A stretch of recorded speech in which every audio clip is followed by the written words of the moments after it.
Muchas personas, especialmente los jóvenes, ven a Dios como duro y severo y que quiere quitarle toda la diversión a la vida. Muchos cristianos tradicionales ven al Dios del Antiguo Testamento como a un anciano desconectado que exige requisitos irracionales, pero ven a Jesús aboliendo esas leyes y reemplazándolas con una ley diferente y más amorosa. ¿Se da cuenta, amigo, que estas opiniones están totalmente equivocadas? El Dios del Antiguo Testamento no es un ser severo y desconectado, ni sus leyes son irracionales. En el programa de hoy, les revelaré una asombrosa verdad que pocos conocen. Veremos lo que dice la Biblia sobre el Dios del Antiguo Testamento, lo que dice sobre el amor y qué es lo que Dios realmente requiere de usted y de mí.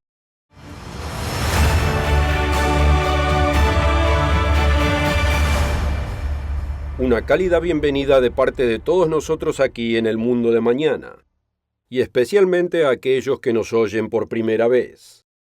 Hoy les voy a revelar algo que les abrirá la mente a una verdad asombrosa acerca de Dios, que está ahí para que todos la vean, pero casi nadie la sabe. Afrontemos los hechos. Dios no es popular en el mundo de hoy. Muchos no creen que Él exista, sino que creen en una creación sin creador. Creen que la vida armoniosa apareció sola a partir del caos. Pero se puede probar que esto es una imposibilidad matemática. Además debemos preguntarnos, ¿dónde se originó la materia? Sí, hablo de la Tierra debajo de sus pies. La mayoría de los científicos creen que hubo un comienzo en nuestro universo, pero no tienen forma de explicar cómo surgieron las leyes que gobiernan la materia. Hemos hecho otros programas sobre este tema, así que no entraré en detalles. Baste decir que el concepto de que no hay Dios proviene más del perjuicio que del hecho científico. Muchos ven a Dios como alguien que es imposible complacer. Lo ven como un ser duro y exigente, que disfruta castigar a la gente y parece odiar su propia creación. ¿Pero es esto así? Otros van al extremo opuesto al pensar que Dios prácticamente no requiere nada de nosotros. Ninguno de los dos es correcto. Así que hablemos de Dios. ¿Quién es Él? ¿Y qué requiere de nosotros? ¿Se da cuenta de que la segunda parte de esta pregunta no es nueva? Nótelo en Miqueas 6, versículo 8. Oh hombre, Él te ha declarado lo que es bueno, ¿y qué pide el Señor de ti? Solamente hacer justicia y amar misericordia y humillarte ante tu Dios. El rey David expresa un sentimiento similar en el Salmo 15, donde se detallan los requisitos de Dios. Se hacen las preguntas, ¿quién habitará en tu tabernáculo? ¿Quién morará en tu monte santo? Estas preguntas van más allá de la época de David y reflejan lo que Dios requiere de todo aquel que espera estar en el reino de Dios. Ahora veamos la respuesta. El que anda en integridad y hace justicia y habla verdad en su corazón. El que no calumnia con su lengua, ni hace mal a su prójimo, ni admite reproche alguno contra su vecino. Aquel a cuyos ojos el vil es menospreciado, pero honra a los que temen al Señor. El que aun jurando en daño suyo, no por eso cambia, quien su dinero no dio a usura, ni contra el inocente admitió cohecho. El que hace estas cosas no resbalará jamás. Ahora, si no lo supiera, pensaría que estas fueron las palabras de Jesús, no las de alguien que vive bajo el antiguo pacto. Quizás el Dios del Antiguo Testamento no es tan duro como algunos creen. Pero ¿qué hay de los 10 mandamientos? ¿Son tan opresivos como algunos piensan? ¿Son gravosos e imposibles de observar?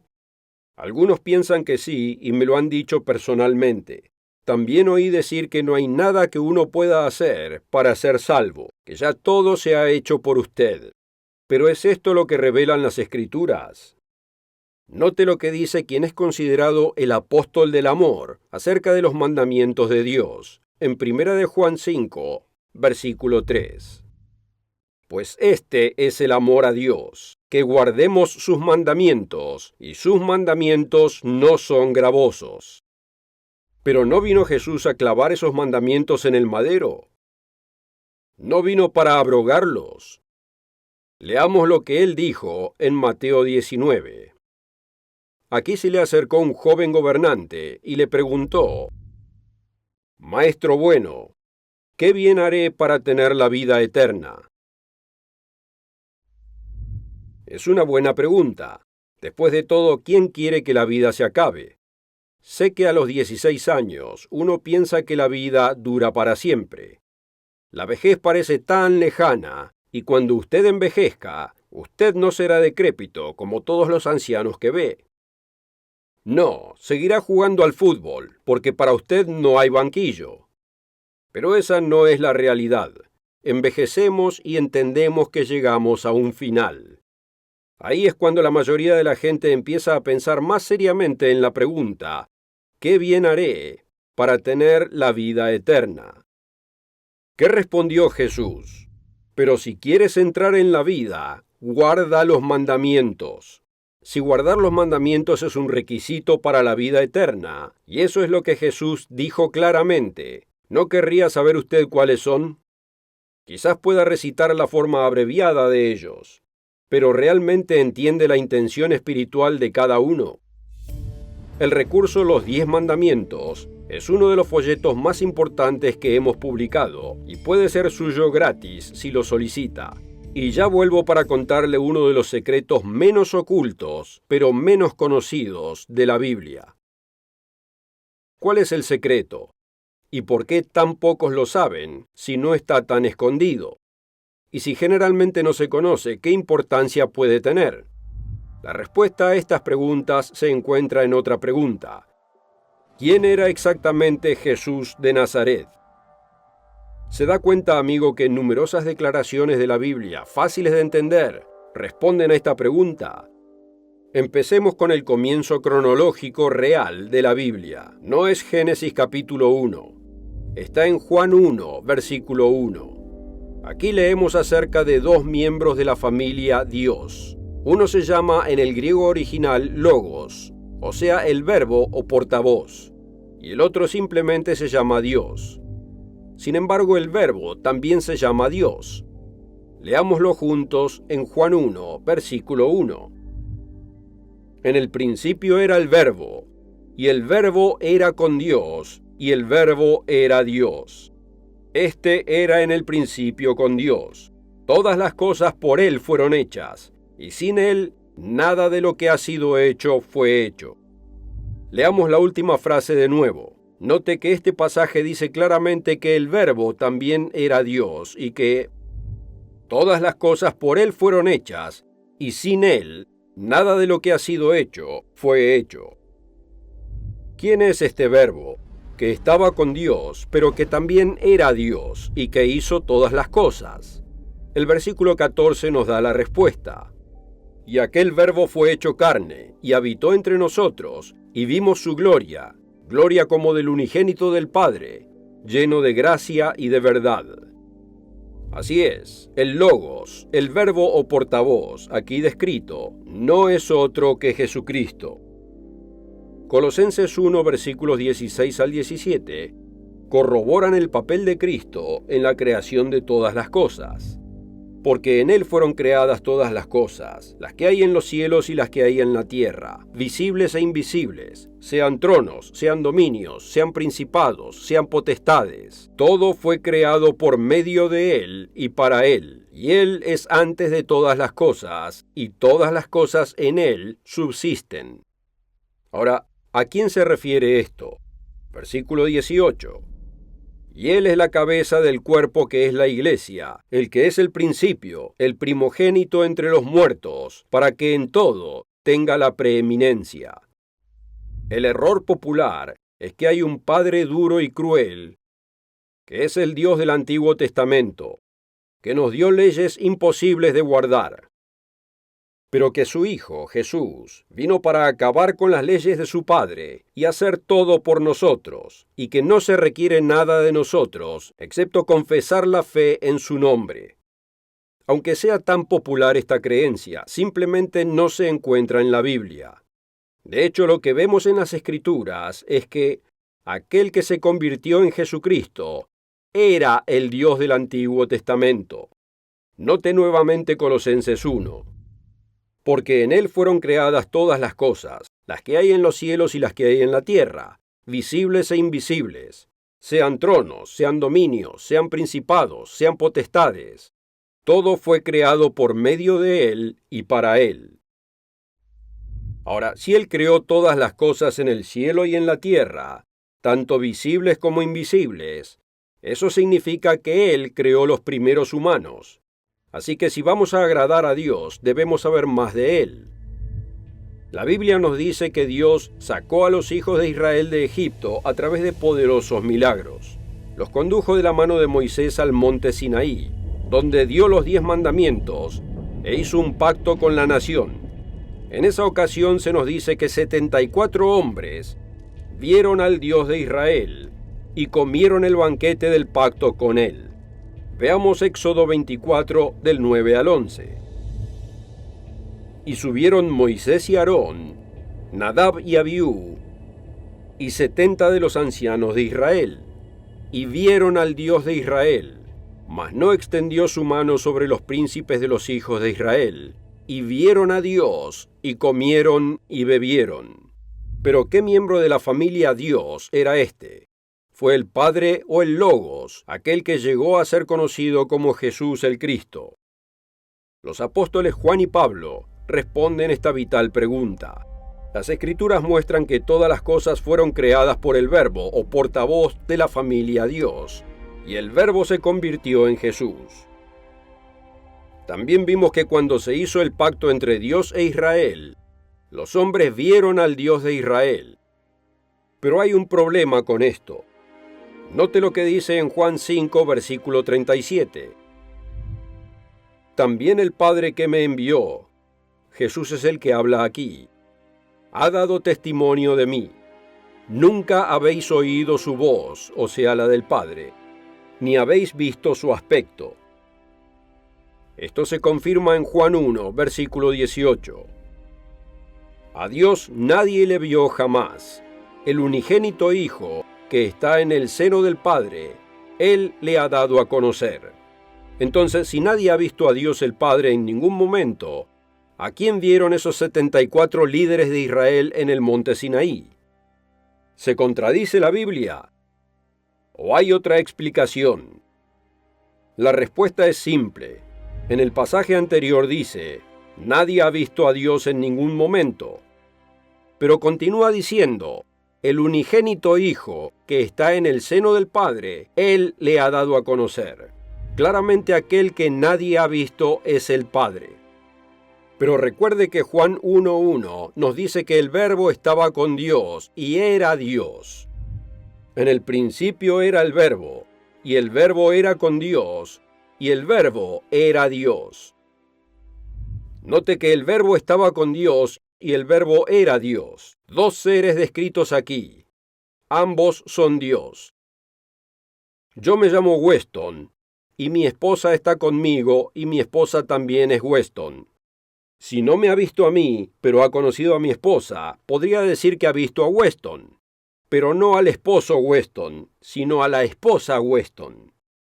Cuando leemos que 74 líderes de Israel vieron a Dios, pero que nadie ha visto a Dios en ningún momento, es simplemente una cuestión de a qué miembro de la familia Dios se está refiriendo.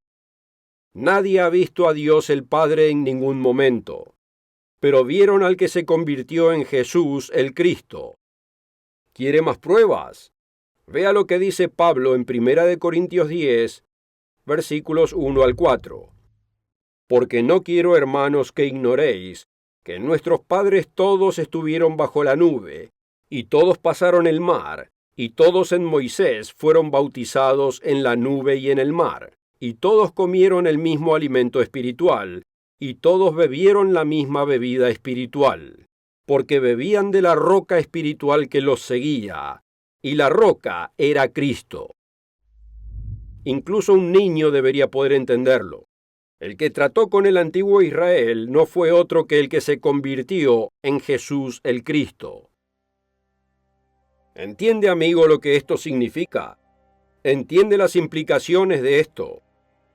Dicho de manera clara, aquel que se despojó de su glorioso poder y vino a la tierra como Jesucristo, era el Dios del Antiguo Testamento. Él fue quien creó todas las cosas, como leemos en Colosenses 1:16.